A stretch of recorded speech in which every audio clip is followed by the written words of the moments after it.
What's up, everyone, and welcome back to another episode of Morgan's Pop Talks, breaking down the latest in reality TV and pop culture. How you doing? I'm sweating like I always say, I shouldn't say I always say, because it's not like I'm sweating like this every day of my life, but anytime that I'm sweating this bad, I say I'm sweating like a pig on a rotisserie stick, and that's exactly what's happening right now. I have no idea why I'm sweating so bad.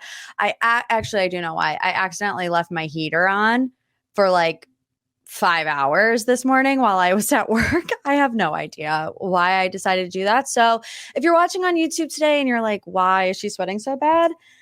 That's why. But anyways, welcome. How's it going? We have a lot to discuss today. We finally got the Bachelor breakup confirmation. We got Bachelor babies. We've got bombshell episodes of Below Deck. All of that and more on this week's MPT. But let's go ahead and start with this week's Pop 3. These are the biggest headlines in reality TV and pop culture. Tarek El Moussa has himself in a mess right now. And I haven't seen a lot of pop culture pages talking about this, but he's being accused of evicting long-term tenants in this North Hollywood apartment complex, some elderly, some disabled, because he's doing a flip project. So he got on his social media and posted this video saying, I'm so excited to be flipping this apartment complex. It's the biggest flip of my life. And the tenants are like, hello, we still live here. There's now eviction notices on the door. What's going on? Not only that, the tenants, when I tell you everything that has happened to these tenants with their former landlord, who's now in jail, by the way, you're going to be like, what? I mean, just one in particular, the former landlord trying to burn the building down while the tenants were in it. I don't know. And then while that landlord was awaiting trial, Tarek signed on to flip this apartment complex. It is wild. It is confusing. There's a lot of layers to it. Tarek is saying he's not evicting anyone. So let's break down all of the details because there are a lot, but this one's juicy. So on July 13th, Tarek posted a video to his Instagram. Like I said, he says, I've been flipping houses a long time, and this project is hands down the biggest flip I've ever done. It's a 16-unit compound on Hartstook Street in North Hollywood, and he's turning it into a 138-unit building. He says on the rooftop, there's going to be a pool, cabana chairs. I mean, just an incredible location, an incredible building. And this is Hollywood, man. This is where everybody wants to live. So Tarek posts this on his Instagram, and not long after, the tenants of this building started speaking out, specifically on this Instagram called Hartstook Tenants on Instagram. And they are saying that Tarek is a part of this plan with their previous landlord to evict them. So according to Vulture, 5 tenants had previously filed a 53-page lawsuit against their landlord in Los Angeles Superior Court on March 20th for assault, breach of common care, an intentional infliction of emotional distress for an alleged prolonged harassment campaign. Among other complaints, they said they suffered rodent infestation, raccoons in the crawl space, black mold, broken appliances, a SWAT raid, sewage flooding, and to top it off, a blazing fire with 20 feet flames. This is not a movie plot, you guys. This is a real 53-page lawsuit. And it comes out that the landlord, former landlord, had hired people to burn down the building. A murder for hire. And Tarek's like, yeah, I'll flip it. It is so, it's not funny at all, but it's just outrageous. So according to Vulture, Tarek became one of the partners attached to this property's redevelopment sometime while the previous landlord was still awaiting trial. So this is what they said on Instagram. Tarek, while we are aware that the previous owner of the property has been involved with several serious legal matters. The partners of NoHo 138 previously and currently do not have any involvement, connection, or relationship with the seller, nor will they have any relationship in the future following the property transfer. So they said once acquired, TEM Capital, Hem Capital, I don't know if it's TM or HEM, whatever, you get it. A bunch of these different development groups, one of them being Tariq's, one of them being Heather's. They said, we'll sensitively navigate the situation and follow all city guidelines for new developments. The goal is to work closely and respectfully with the current tenants by providing proper move-out compensation and constructing a safe and pristine new apartment complex that will also include 14 low-income units. So one of the tenants, her name is Claire Letman, says, we reached out and said, hey, maybe you don't want to be involved in this. We still live here. How are you going to build this project in September if we're still legally living here? Talk to us. We're organized tenants. We're not just people who want to see a celebrity.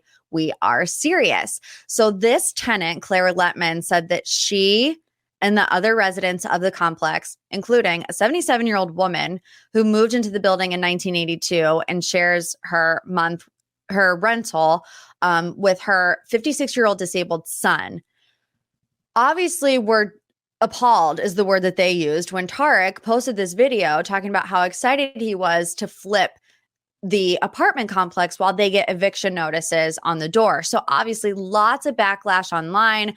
Tarek posted to his Instagram a very long written out post, which you can go on his page and see. The video, by the way, of his initial excitement to flip this location has been taken down, but it says, please let me clear something up regarding a new project. I am one of the partners of NoHo 138 working on purchasing the Hartsook property in North Hollywood for redevelopment. Even though I'm being dragged for false accusations and misconceptions, my intentions are to do good, and I hope that we can focus on the positive and the facts. He says, notices to the tenants were served by the current owner, not by me or the partners of NoHo 138. I am not evicting anyone. We did not issue the Ellis Act relocation documents. He says, once acquired, NoHo's 138's goal is to construct a safe and pristine new apartment complex that will also include 14 low-income units. In addition, this project will provide hundreds of new jobs through the construction process, provide a boost to city tax revenue, which will be allocated for homeless programs and other socially impactful programs as promoted by the current city administration, create 131 new parking spaces to help reduce the impact of street parking, provide tenants an opportunity to come back and live in a newly constructed apartment, as well as create a beautiful new community to attract a diverse base of residents. I know it's a lot. Sorry, a lot of reading. This is like a mini deep dive right now. I know. He says the entire process has been and will continue to be handled according to the law, and the existing tenants will continue to be treated respectfully and lawfully. Whoa. Wow. That is a lot. And this came out, I want to say over the weekend, and I was trying to figure out how can I break this down to a 60-second clip for the page. There was just absolutely no way to do it. I feel like Tarek, whether he knew or not, I just don't see how after this anyone could want to be associated with this, especially Tarek. Like, how do you go through all of this mess, find out that the landlord did a murder for hire on these people, and then are going to go on HGTV and be like, flip or flop? I just do not understand why you would want to continue with this project. Maybe they already invested a bunch of money in it. I have no idea, but we will keep our eyes on that one. Okay, headline number 2. This one's going to be a lot shorter. Surprise baby. Nick Viall, Natalie Joy announced they are having their first child. Surprise! Not to brag, but if you're on the Patreon, you knew this was coming because your girl knew this was coming. But obviously I can't out somebody's pregnancy announcement, but we're very excited. Nick and Natalie, they're engaged. I don't know when their wedding was supposed to be, but they're having a baby. And this makes more sense now because last week we were talking about how Nick was talking about going on special forces, specifically with Tom Sandoval. He tells a story about how Tom Sandoval snuck photos of Raquel into special forces, and that was a big no-no. That's a big rule break. And Nick was like, I would have liked to have had a photo of Natalie with me while I was filming special forces. Well, now it makes more sense because Natalie was pregnant. So congratulations, a little Nick Viall. Can you believe it? Can you believe it? And I said also on the page that news comes in threes. Obviously, we know Kaitlyn and Jason broke up. That's the deep dive this week, so we will get to it. Nick Viall, surprise baby. Abigail and Noah engaged. There's another one. I didn't know that Noah and Abigail were engaged, so that was just, I put it out there, but another announcement coming. Maybe I'll give you some more hints on the Patreon, Papa Batch, link in the bio. Okay, third and finally, last but certainly not least in the pop three, Bethenny Frankel's reality reckoning. We've seen Bethenny Frankel pop up all over the place, whether she's doing makeup reviews on her TikTok or whether she's burning NBC to the ground like that former landlord that Tarek is now allegedly in business with, not in business with, depends who you ask. Bethenny Frankel is going scorched earth. She's calling it the reality reckoning. She is threatening to sue NBC and Bravo. So she enlisted attorneys Brian Friedman and Mark Garagos, who have been approached by around 80, they say, NBC reality stars claiming mistreatment on NBC shows, specifically Bravo. This comes after Bethenny's lawyers sent NBC Universal a demand letter letting them know they were investigating mistreatment of reality stars. So I think that this is an interesting point to note that they haven't actually filed a lawsuit. They pretty much just sent a letter to NBC Universal saying, we're on to you. We're investigating this. You better buckle up because this is going to be a bumpy ride. So Brian Friedman expresses concerns to TMZ, saying that everyone from children to mentally ill people have been exploited by reality shows. Friedman calls the allegations deplorable. In response, an NBC spokesperson emphasized their commitment to ensuring a safe environment, adding that they work with third-party producers to address and remedy any complaints. So I just want to break down a couple of the main allegations from the letter sent to NBC Universal. I'm just going to go through these as bullet points. So one, a deliberate attempt to manufacture mental instability by applying cast members with alcohol while depriving them of food and sleep, denying mental health treatment to cast members, displaying obvious and alarming signs of mental deterioration, exploiting minors for uncompensated and sometimes long-term appearances on NBC reality TV shows, distributing and or condoning the distribution of non-consensual pornography, covering up acts of sexual violence, refusing to allow cast members the freedom to leave their shows, even under dire circumstances. So it's a lot. But, Bethenny isn't the first Bravo person to ever say these things. I believe, Nene, to my knowledge, was the first person to, if you want to call it be a whistleblower and say, these things happened on reality TV shows. I feel like in general, this reality reckoning, while it might be new to Bravo specifically, it's really not anything new to the reality world. We went through something similar in the Bachelor franchise when they had the allegations on Bachelor in Paradise. We've been through something similar recently with Love is Blind. So I think it's murky waters because could you make the argument that, there are deliberate attempts to manufacture mental instability by plying cast members with alcohol and depriving them of food and sleep? Sure. We've heard that from Love is Blind members. I'm sure if you ask some Bravo people, they would say the same thing. On the flip side of the argument, you will have people that say, no one is forcing this alcohol down your throat. You signed a contract. You know what you're getting yourself into. And I think, I don't know. I'm trying not to be Switzerland. I'm trying to actually take a side here.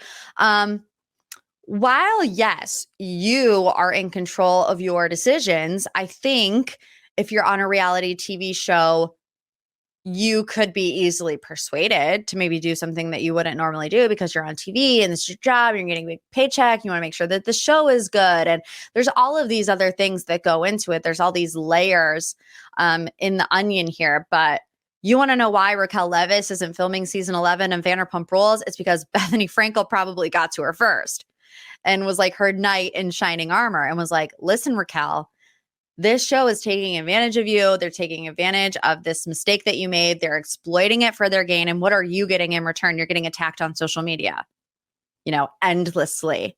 So I would bet money that Raquel Leviss is at the top of that 80-person reality TV star list that Brian Friedman says they have, of reality stars complaining about the treatment that they've endured while filming these TV shows for NBC Universal.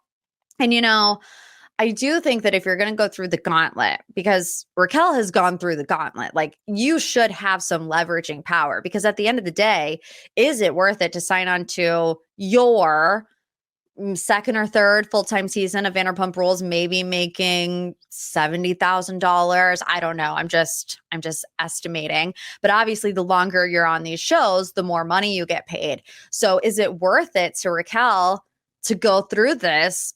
Obviously, it really has deteriorated her mental health. We haven't seen her. We haven't heard from her. She's been in treatment. She hasn't been back in California. So if you're going to get ripped to shreds, you might as well get paid the big bucks, or you're not doing it. I think personally, it is a good time for Raquel to bow out. Find good people to surround yourself with. Get a real support system.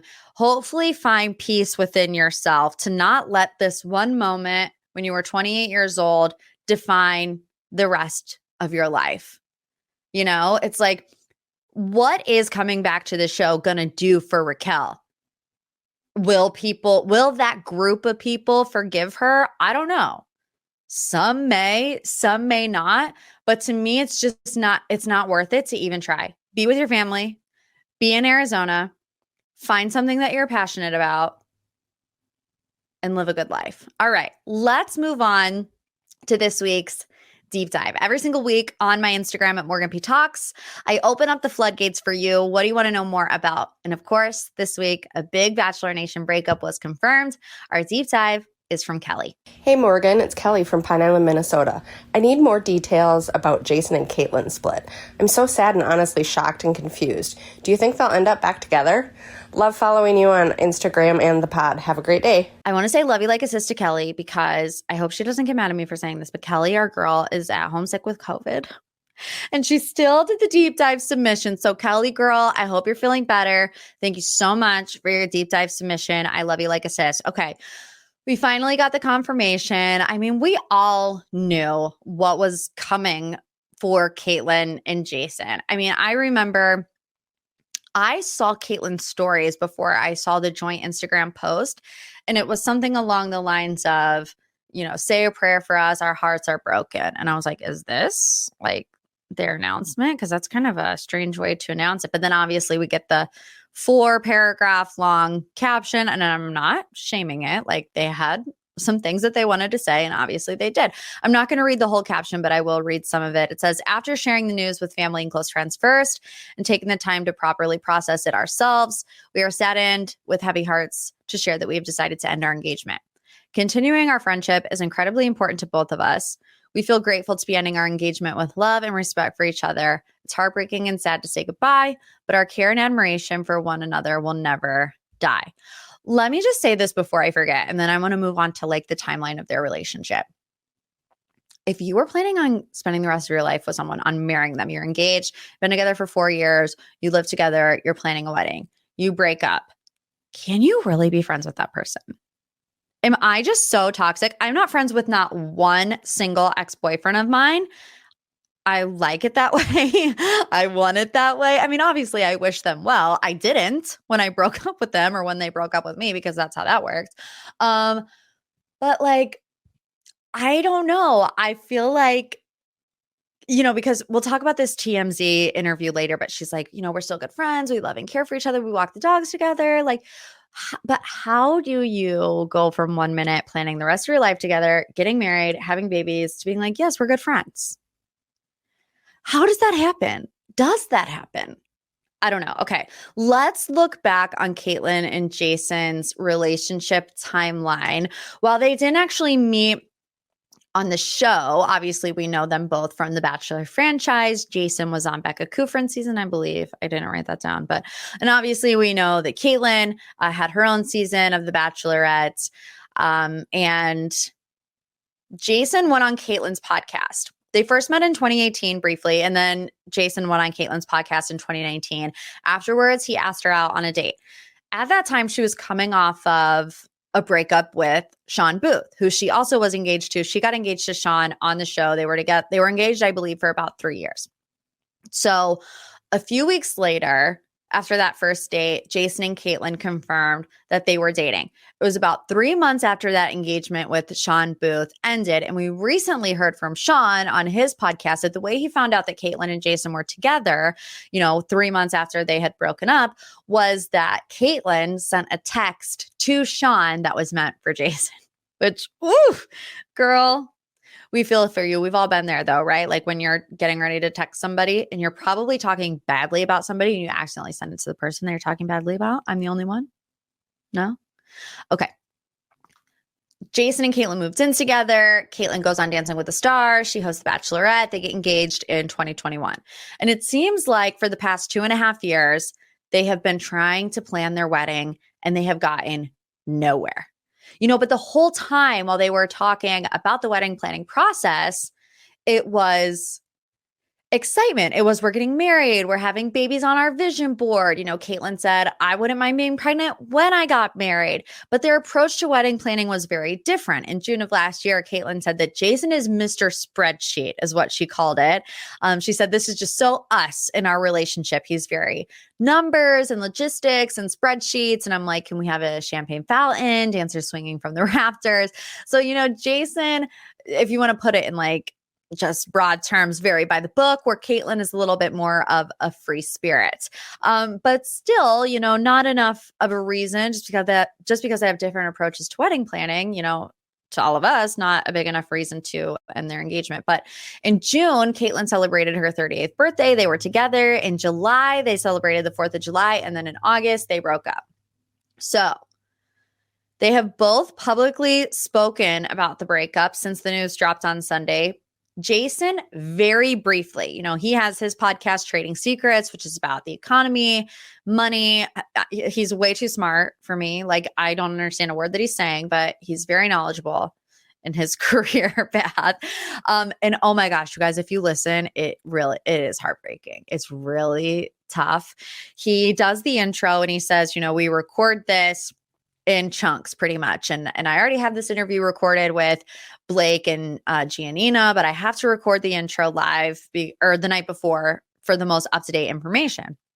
He's like, I've already tried it once, did not go good. And I mean, yes, it went okay, I guess the second time around, but he's still holding back tears. You can still hear it in his voice. His voice is breaking, saying, we shared the news with everybody that we have ended our engagement. And that's pretty much all he says. I can't remember specifically, but I don't think he says, we're still the best of friends. We're still taking the dogs out on walks, which we have heard that from Kaitlyn in the past couple of days. So Kaitlyn was on her podcast, Off the Vine. And I'm guessing that she recorded this also some time ago. But she was saying, I'm going through a breakup and not everybody knows about it yet. She says, but I am grieving a loss. I'm grieving the loss of a romantic partner. I'm grieving a loss of the dream I had for my future. But having this big audience, people are expecting me to come out and tell them. She's like, I've built this platform on being an open book and cultivating a community for myself. And she's like, I'm really struggling with the fact that I do share everything, but there's this one part of my life that I'm keeping private. And she says, there are people that are supportive of that, but there are also people that are like rolling their eyes at that. And she, she's like, in my mind, I'm thinking these people hate me. I'm going to lose, everything that I've built. And this is kind of what I touched about on last week's episode, how even though these people are famous for being on a reality TV show, they're famous for being on a reality TV show. It's not like they're Lady Gaga or Bradley Cooper or like these A-list celebrities.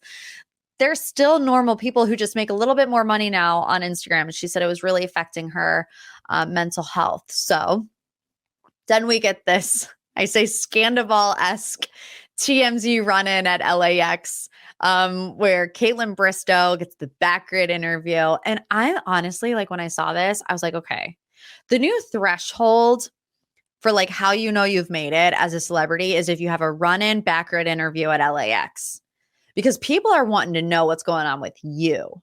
And if Backgrid is finding you at LAX, I've made it. So like if a scandal ever happens to me in life and you guys see Backgrid with my face on it, it's never going to happen. But just know that I might be going through a lot, but I'll be a little bit happy on the inside. But this interview also was just kind of, I don't want to say off-putting, but I feel like we're really getting every end of the spectrum when it comes to Kaitlyn's emotional process getting through this. You know, she's smiling, she's laughing, she's saying, we're good friends, you know, we're walking the dogs together, the door isn't closed, that's why the doors have handles, which I don't understand what that means. Does anybody understand what that means? She says the door is not closed, the doors have handles.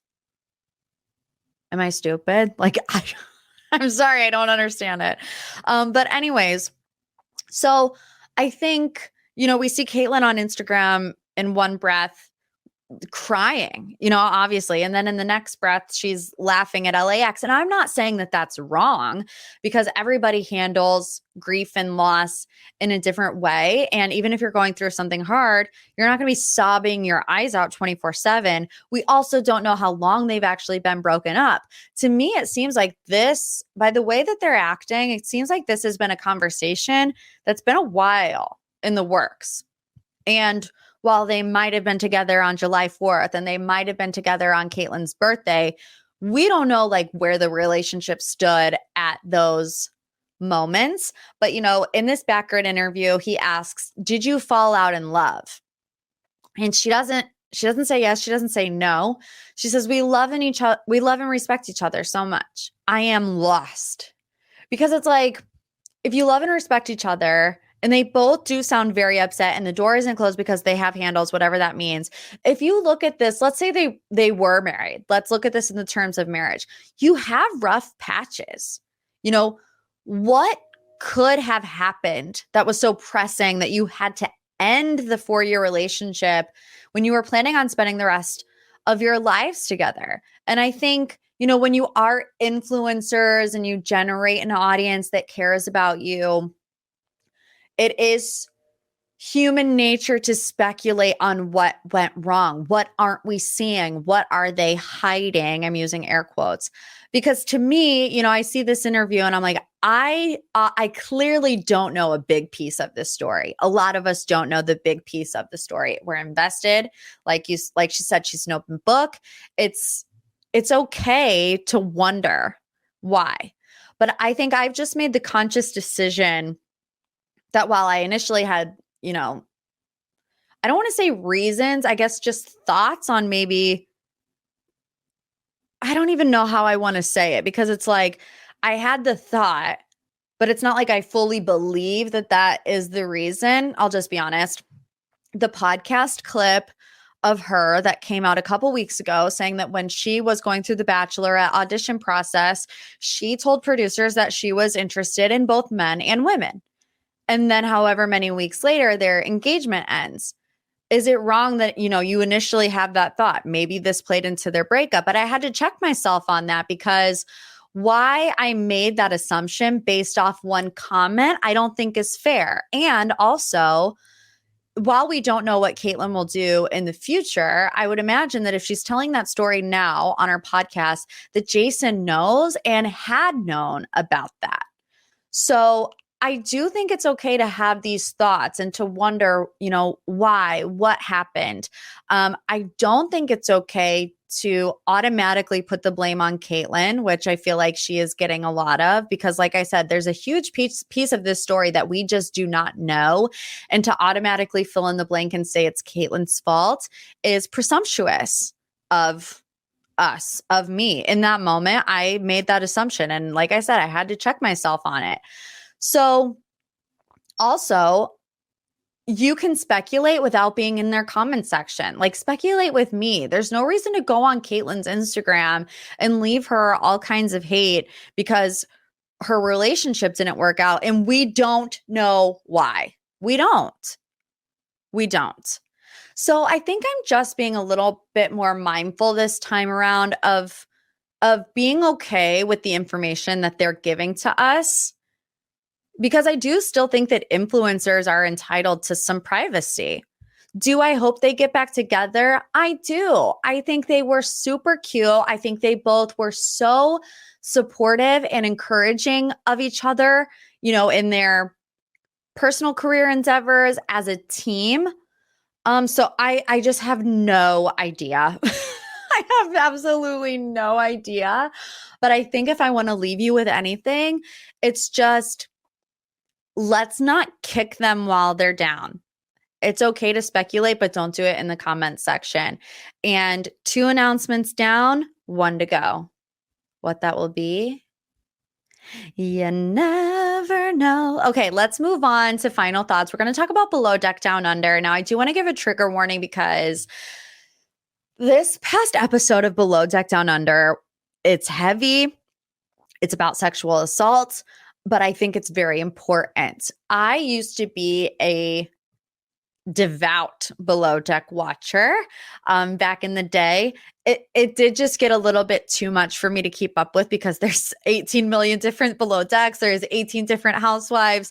There's Summer House. There's Bachelor. I couldn't do it. But Below Deck is a great show. And the one that everybody's talking about now, yeah, it was a tough one. So I'm just going to go ahead and break down the episode and then kind of give my thoughts. But like I said, we are going to do a trigger warning, heavy episode about sexual assault. It was quite eerie to watch, and I'm sure triggering for a lot of people that were watching. But I do think the overwhelming feeling from Bravo fans was how impressive both Aisha and Captain Jason were in handling the situation that really could have been detrimental. So let's do a quick review of what happened on the episode. So the cast members that you need to know are Aisha, Laura, and Margot, Luke, and then Captain Jason. Obviously, all of them working on the boat. So they all come back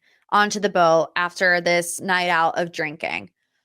Everyone's pretty intoxicated, right? But specifically Margot, who goes to her room, her cabin. I don't know what they call them on the boat, but she's passing out. She's falling asleep. She's not with it. She's done for the night, which no shame in that, like at all whatsoever. Luke, who is also pretty intoxicated, as the credits start rolling, runs into Margot's room naked and gets into her bed. And oh my gosh, you guys, even just like the visual and even talking about it, like I don't know why I'm trying not to tear up. I mean, obviously it's very just off-putting thing to see. And immediately, like after he gets into her bed, production immediately banging on the door. They open the door. They're like, no, absolutely not, Luke. We cannot let you do this. They're trying to get him out of the bed. He's not really listening. He's like, why? Whatever. He's slamming the door shut in their face, and production is just not having it whatsoever. And it's like, in that instance, first of all, thank God that they were filming this show, because had production not seen that, had producers not been there, who knows what could have happened. And also, that these production companies have protocol. They talk about these types of situations, what they're supposed to do in these types of situations. But to see it play out and to see how quickly and swiftly they were in there protecting Margot from a dangerous situation was just really, in a very bad situation, it was very encouraging to see that. But as production gets Luke out of the room, still naked, he runs into Aisha. And Aisha can tell that something is wrong. She sees in the room that Margot is passed out and Luke is running out of the room naked. She gets immediately very emotional, as I think any one of us that were in her situation would. And she wakes up Captain Jason. It's the middle of the night, right? She's very upset. Captain Jason is like, what is wrong? What is wrong? And she explains what she had just saw. I just saw Luke running out of Margot's room naked. She is passed out. She is not in a place to consent to someone being naked in her room. It's just a bad situation, right? So Captain Jason immediately goes and finds Luke. Luke has locked himself in his room, locked Culver out of his room. Captain Jason immediately kicks him off the boat. and is like, you're going to stay in a hotel tonight. I need you to get dressed. You can come back on the boat tomorrow. We'll talk about it. So then Captain Jason has a sit-down meeting with everybody. And he's like, something happened last night. I take your safety and protection is like my top concern. Luke is no longer with us. And this girl, Laura, she's like, are we able to say goodbye? And he's like, no, you guys will not be seeing him.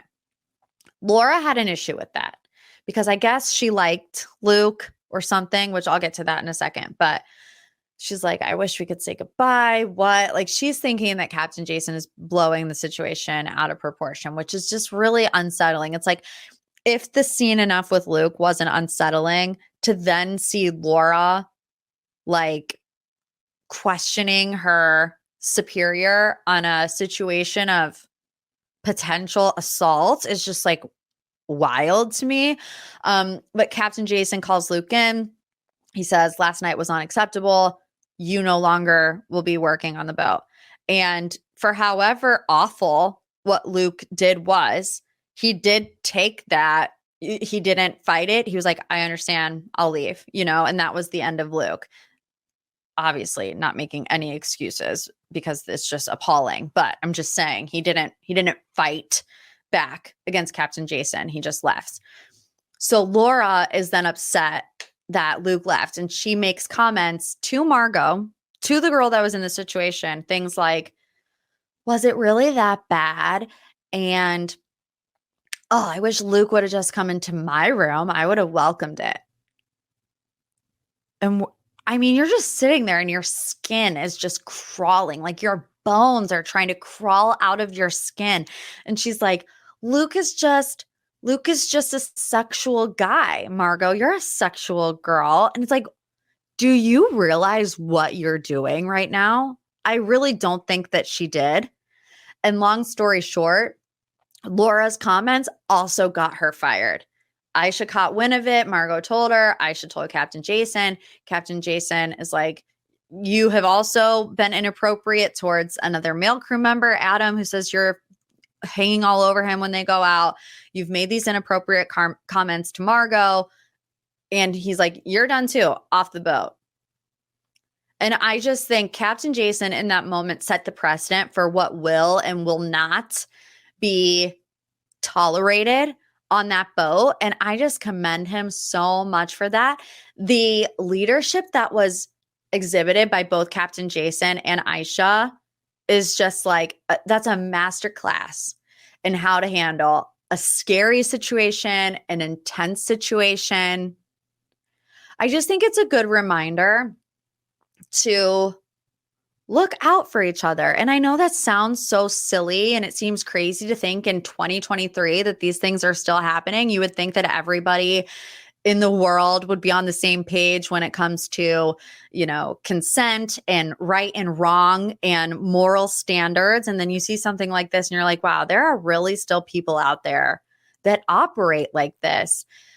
But it's like, for however many bad people there are out there, you have the Captain Jasons, you have the Aishas that are going to have your back. They're going to protect you. They're going to be in your corner. And I'm glad Margot had those people in her corner. And, I hope you have some good people like that in your corner too. All right, you guys, that does it. Another episode of MPT in the books. Don't forget the Patreon is popping off. If you want to know the Bachelor tea before anybody else, you got to subscribe to Pop of Batch. It's in the show notes below. $3 a month for 4 to 5 extra episodes. And then, of course, if you sign on for Extra Pop, which comes out every Monday, it's $5 a month for 10 extra episodes, and you get Pop of Batch included. So if you want to be a legit insider, if you want to be my real sister, my real girly, make sure you sign up for the Patreon. If not, I'll see you back next week for another episode of MPT. And as always, love you like a sis.